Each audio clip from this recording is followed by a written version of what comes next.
Hello friends, आइए हम जो एंशिएंट हिस्ट्री से जुड़े हुए कुछ प्रश्नों के साथ आपके साथ मुखातिब हो रहे हैं। और यह जो प्रश्न होंगे ये पोस्ट मौर्यन और गुप्ता से जुड़े हुए इसमें प्रश्न होंगे। गुप्ता पीरियड जो है, पोस्ट मौर्य पीरियड और गुप्ता पीरियड से जुड़े प्रश्न हैं और उन प्रश्नों पे हम विचार विमर्श अभी कर रहे हैं। और इसके साथ साथ इसमें कुछ प्रश्न ज्योग्राफी से भी होंगे। तो दोनों प्रश्नों को देखते हैं हम लोग। पहला है कि संस्कृत भाषा में प्रथम अभिलेख मिलता है अशोक, इंडो ग्रीक, शक और Kushan. First inscription written in Sanskrit language is gotten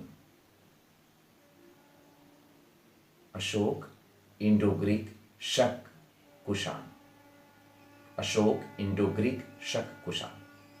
तो आपका सही आंसर होगा शक।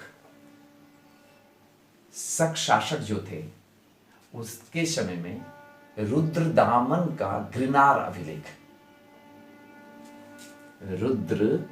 रुद्रदामन जो थे, रुद्रदामन शक शासक थे, उनका जो है रुद्रदामन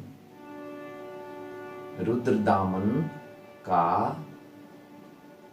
गृनार अभिलेख,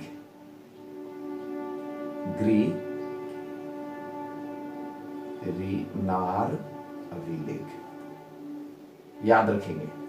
रुद्रदामन का जो पहला गृनार अभिलेख है ये शक शासक थे रुद्रदामन, और उनका जो गृनार अभिलेख है उस अभिलेख से हमें बहुत सारी जानकारियां मिलती है। और यह प्रथम है और संस्कृत भाषा में, ठीक है ना। संस्कृत में अशोक के समय तक जो था प्राकृतिक ब्राह्मणी भाषा जो कहते हैं उसमें मिला था, लेकिन पहली बार जो है शक शासक के समय में हमें संस्कृत भाषा में रुद्रदामन का गृनार अभिलेख मिलता है।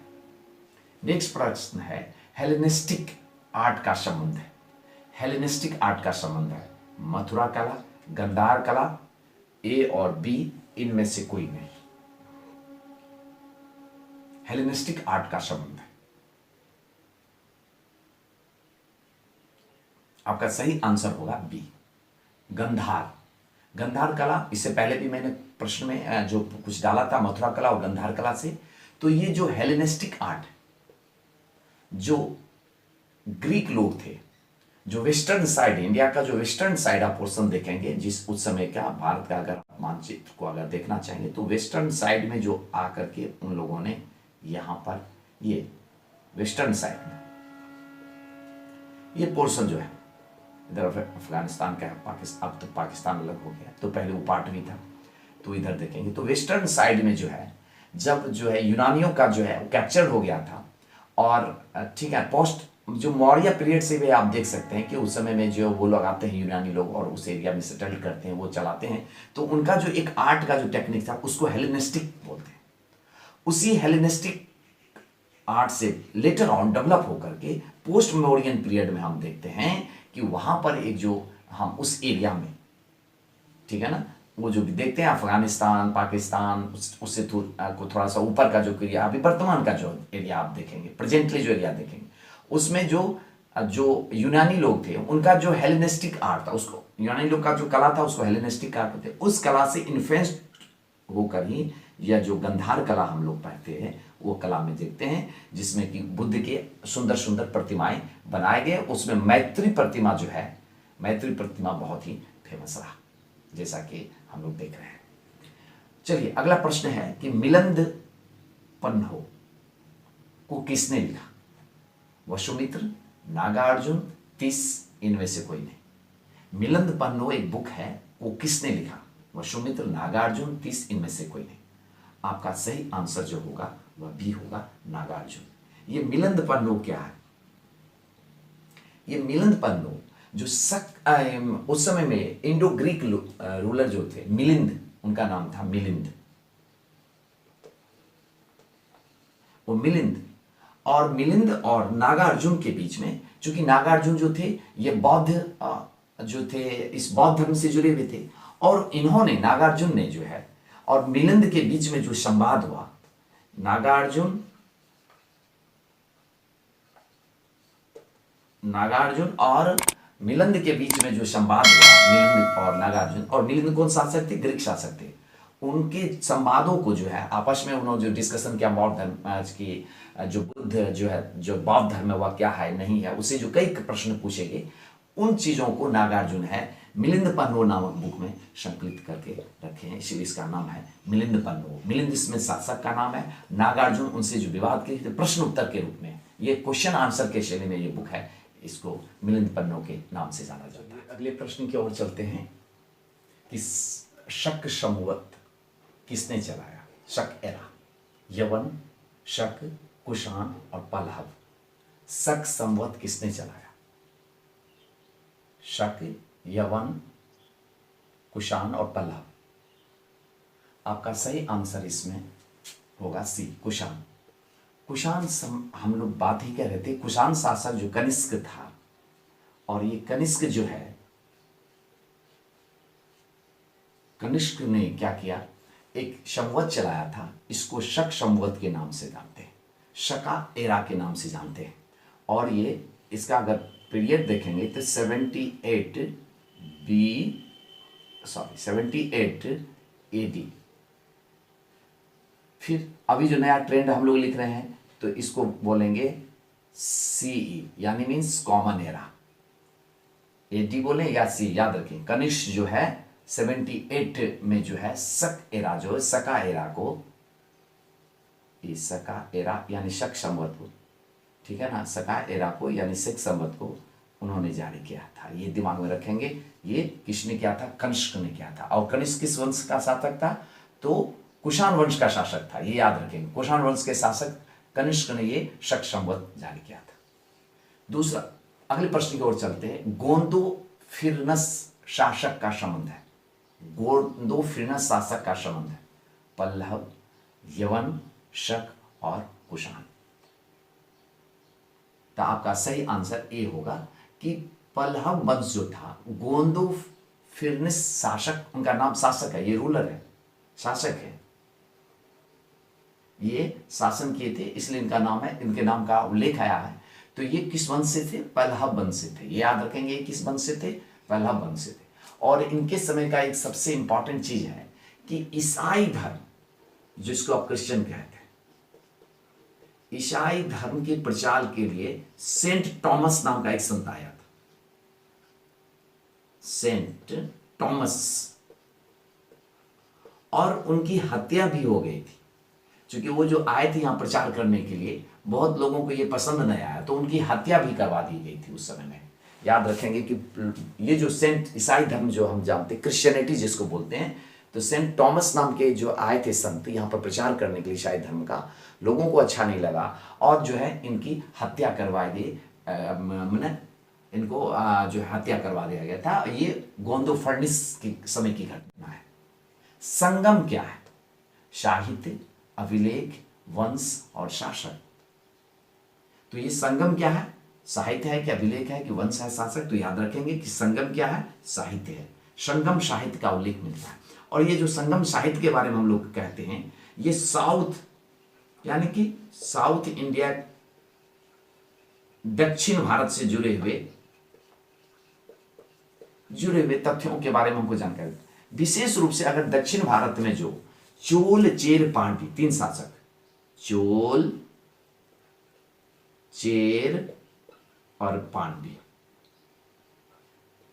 इन तीन शासकों के बारे में संगम साहित्य में विशद जो है वर्णन मिलता है, व्याख्या मिलता है। और अगर ध्यान रखेंगे तो आपको याद होगा, इस तरह से जो आप देखते होंगे मैप बना हुआ, तो यहां पर ये जो एरिया होता था पांड्य लोगों का था, चोल लोगों का था, चोल ये हो गया, बगल में इधर पांड्य लोग जो थे, और यहीं पर जो थे चेर लोग भी थे। तो कुल मिलाकर के ये चोल, चेर, पांड्य का ये दक्षिण भारत का जो ये पोर्शन आप देखते होंगे, नीचे वाला जो पोर्शन है टिप टाइप से जो बना हुआ है, वहां पर दक्षिण भारत में हम देखते हैं संगम साहित्य का अभिलेख उन्हीं से जुड़ा हुआ है। चोल, चेर, पांड्य ये शासक थे, उन शासक से वो ये शासक थे, उनके बारे में विशद अभिलेख दिया गया और संगम साहित्य से जानकारी मिलता है। चलिए अगले प्रश्न की ओर चलते हैं। सातवाहन शासक की राजकीय भाषा थी संस्कृत, पाली, प्राकृतिक, इनमें से कोई नहीं। सातवाहन शासक की official language of Satavahana ruler was Sanskrit, Pali, प्राकृतिक, इनमें से कोई नहीं। आपका सही आंसर होगा सी यानी प्राकृत, यानी कि प्राकृतिक भाषा जो था प्राकृतिक, वो भाषा का वो यूज करते थे, प्राकृतिक बोलते हैं, प्राकृतिक भाषा का उपयोग किया जाता था और सातवाहन शासक के द्वारा, उनकी राजकीय भाषा। कहता है रेशम मार्ग या सिल्क रूट पर अधिकार था शक का, कुषाण का, पल्लव, इनमें से कोई नहीं। इंडिया में, भारत में जो रेशम मार्ग का था, किनका इस पर सबसे अधिक अधिकार था? आपका सही आंसर होगा बी, कुषाण। उन दिनों में कुषाण शासक थे और यह जो ट्रेड रूट होता था, आप ध्यान से देखेंगे तो ट्रेड रूट जो उन दिनों हो रहा था वह इस होकर ऊपर वाले मार्ग से होकर इस तरह से उनका बना हुआ था। इधर चाइना है, चाइना से इस मार्ग होकर के वह रूट जो है चला था, सिल्क रूट, इसको सिल्क। और इसका डिमांड उन दिनों जो था रोम में काफी अधिक था। और यहां पर इस एरिया में ऊपर वाला जो भी हम पोर्शन देखते हैं, इन दिनों इस पोर्शन पे या जो से इधर से जो ये रूट होकर के चलना शुरू हुआ ट्रेड, और इस रूट पे यहां वाला पोर्शन जो देखते हैं, इस पर कुषाण का शासन था, कुषाण का शासन था। तो इसीलिए सिल्क रूट पर एक तरह से उनका भारत के जो एरिया था, इंडियन सब कॉन्टिनेंट का जो पोर्शन था, उन दिनों में कुषाण शासक थे और उस रूट पर जो है उनका अधिकार बना हुआ था। यवन प्रिय किसे कहा जाता है? गोल मिर्च, लौंग, इलायची, सभी। यवन प्रिय, यवन प्रिय किसे कहा जाता है? गोल मिर्च, लौंग, इलायची, सभी। आपका सही आंसर होगा ए, कहता है गोल मिर्च। इसे ब्लैक पेपर भी बोलते हैं, गोल मिर्च या black pepper, black pepper, paper के नाम से भी जाना, ठीक है ना, गोल मिर्च को। यवन प्रिय संस्कृत में, संस्कृत भाषा में इसका आया है उल्लेख, संस्कृत भाषा में, संस्कृत भाषा में इसे यवन कहा। यवन प्रिय शब्द जो आया है संस्कृत भाषा में। ये यवन कौन थे? और ये जो यवन थे कहां के थे? याद रखेंगे, यवन कहां के थे? तो ये रोम, यवन उनके लिए शब्द आया, बाहर जो होता था। और प्लिनी जो है, प्लिनी नेचुरल हिस्ट्री इन्होंने लिखा है, नेचुरल हिस्ट्री नामक एक बुक प्लिनी के द्वारा लिखा गया। और प्लिनी जो है बहुत ही विलाप करता है कि बहुत सारा जो पैसा जो है रोम एम्पायर का जो है कहां चला जाता है? इस ट्रेड के ऊपर, यवन प्रिय के ऊपर बहुत सारा खर्च हो जाता है। और ये कहां हो जाता है? पैसा जा रहा है, तो ये पैसा जा रहा है कहां?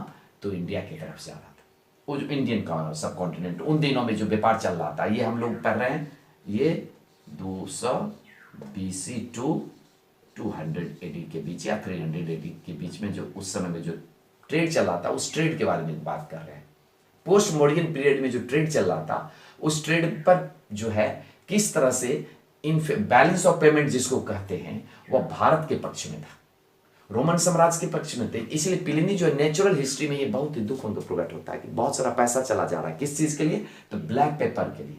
और इसलिए हमारे संस्कृत भाषाओं में यवन प्रिय शब्द जो आया है इस ब्लैक पेपर के लिए।